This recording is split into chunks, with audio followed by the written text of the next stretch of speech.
exploring modern Uzbekistan priceless. I use it all the time to transfer money to my driver. Thank you, sir. I believe he just paid with his hand. Like, you just literally put your hand up and you're good to go. Like, that's crazy.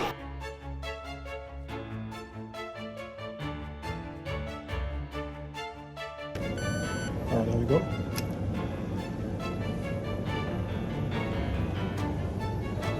How do you do it? Magic. Huh? Magic. Ah, magic.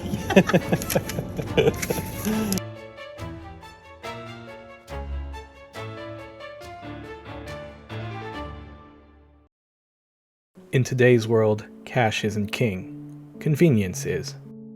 The move to becoming a cashless society wasn't overnight by any stretch of the imagination. People just started paying attention at different points of the story. John Austin Stevens called the gold standard a relic of barbarism in 1873 in the New York Times. As I said, different points of the story.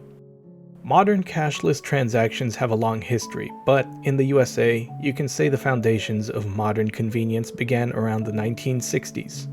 At the time, there were about 40,000 different banking institutions, from large ones like Wells Fargo to small thrift institutions.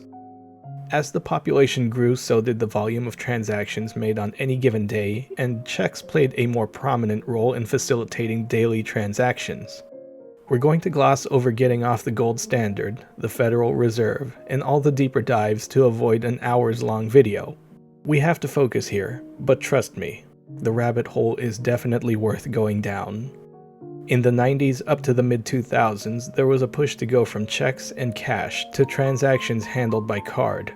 Deion Sanders and Visa even teamed up and made a commercial. Thanks, bro. You mind if I write a check? Sure, Deion. I'm just gonna need to see some ID. Say what? We got to a point where even cash, king of the mountain, was being ridiculed for the average citizen to see.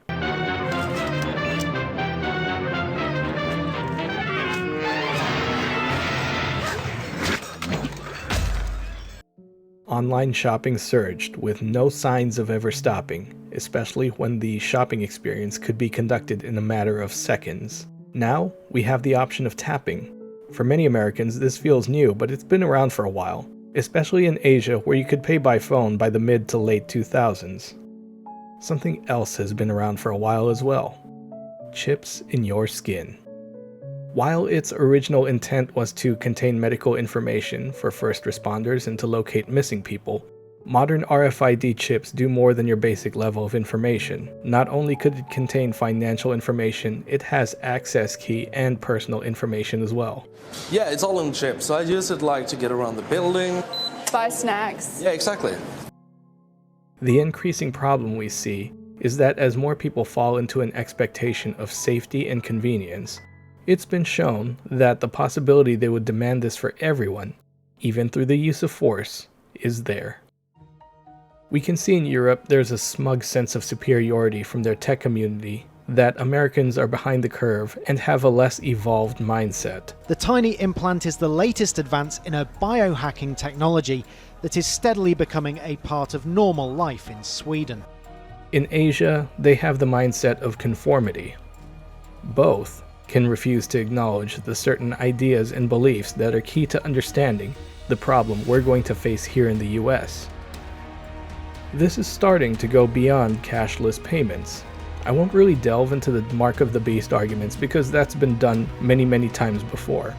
This is something that needs to be considered from many different angles. When people imagine a person who is totally against implanted chips because of a fear of the government, they think of a paranoid prepper in a bunker, obsessed with the idea that someone is tracking them. They're presumed to be on the conservative side, where the main talking points are the issues of privacy, potential uses and abuses that would constitute tyranny, and the concern that one day conservatism itself will be actively targeted. It's all unfortunately mocked by the collective left due to tribal politics, despite the fact that it's a valid concern. If you are conservative and you want to explain your reasoning, point this out. Here's what should concern those on the left about this. unabated corporate control of your life down to the minute details of your existence will be true as well. The left absolutely hates people like Elon Musk, Jeff Bezos, and the faceless amalgam of people in charge of large corporations. The type of person who self-proclaims leftist leanings at every opportunity will also tend to support them in ironic ways, like driving a Tesla or drinking Starbucks, or angrily replying to a conservative over an iPhone. Take 2020. Mandates that favored keeping large businesses open. Mandates that pushed drivers to break themselves in the name of safety, leading to unparalleled company profits. Those lockdowns and anti-small business measures helped a man turn himself into an astronaut. These are the same people pushing green tech. How dare you! And turning a blind eye to African, Asian, and Latin American suffering. These high and mighty, usually college-aged people are the ones decrying profits while lusting after the latest tech that can be ordered and shipped to your door overnight via Amazon. Corporations already track you with your apps, your spending habits, your health information, which is all information that's then sold so that products can be reverse marketed to you. And you don't think, with that level of access, that a government won't want a slice. Not just your own government, but imagine hostile governments using your chip to gain access to sensitive areas you might be able to enter, and then planting a virus in you to create infrastructure havoc.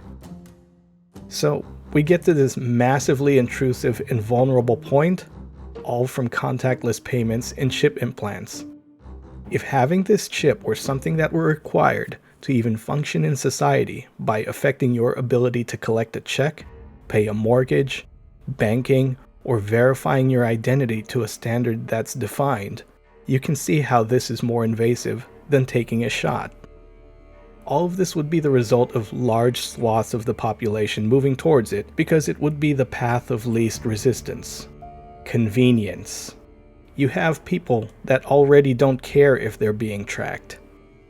Here's what needs to be considered, especially anyone who truly wants to develop their outlook as a prepared person. As I repeatedly say, nothing happened overnight. It was over the course of generations. Passing on your values, ideas, and beliefs are the highest form of preparing for the future and a course of action that you'll most likely never see the end result of. This is the survival of a culture.